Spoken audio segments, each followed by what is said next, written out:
Hi, Wednesday morning. இன்னைக்கு என்னோட morning பார்த்தீங்கன்னா காலைல 7:30க்கு தான் வந்து ஸ்டார்ட் ஆச்சு. இன்னும் ஒரு 3 டேஸ்க்கு என்னால் பிரம்ம முகூர்த்த விளக்கு வந்து ஏற்ற முடியாது. அதனால தான் நேற்றுமே நான் வீடியோ வந்து போடவே இல்லை. நிறைய பேர் வந்து கமெண்ட் பண்ணியிருந்தீங்க. எல்லாருக்குமே வந்து ரொம்ப தேங்க்ஸ், அக்கா சீக்கிரமாக வீடியோ போடுங்கன்னு சொல்லியிருந்தீங்க. காலையில் லேட்டாக தான் எழுந்திரிச்சேன். நான் எந்திரிக்கிறதுக்குள்ளே பார்த்தீங்கன்னா அவங்க அப்பாவே லஞ்ச் எல்லாமே ப்ரிப்பேர் பண்ணிட்டாரு. நான் வந்து ரொம்ப நாளுக்கு அப்புறம் ரொம்ப நேரம் தூங்கின மாதிரி எனக்கு வந்து ஃபீல் ஆச்சு. என்னதான் நம்ம பசங்களுக்கு நம்ம ஸ்பெஷலாக செஞ்சு கொடுத்தாலும் என்னைக்காவது ஒரு நாள் அவங்க அப்பா சமைச்சு கொடுக்குறாங்க அப்படின்னா அது இன்னுமே ரொம்ப ஸ்பெஷலாக தான் வந்து இருக்குது. தேவேஷ்க்குமே வந்து எப்போவுமே அப்படி தான் அடிக்கடி சொல்லிகிட்டே இருப்பான், அம்மா அப்பா சமைக்கிறது எனக்கு ரொம்ப பிடிக்கும் அப்படின்னு சொல்லிட்டு.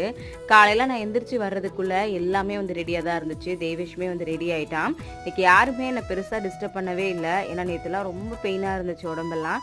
அதனால் நான் ரெஸ்ட் எடுக்கட்டும் அப்படின்னு சொல்லிட்டு எல்லாருமே என்னை வந்து அப்படியே விட்டுட்டாங்க. ஃபைனலாக வந்து பார்த்தீங்கன்னா தேவேஷும் வந்து ரெடி ஆகிட்டான். ஒரு தடவை எல்லாமே கரெக்டாக இருக்கா அப்படின்னு சொல்லி செக் பண்ணிவிட்டு நானும் அவனை ஸ்கூலுக்கு வந்து அனுப்பி வச்சுட்டேன்.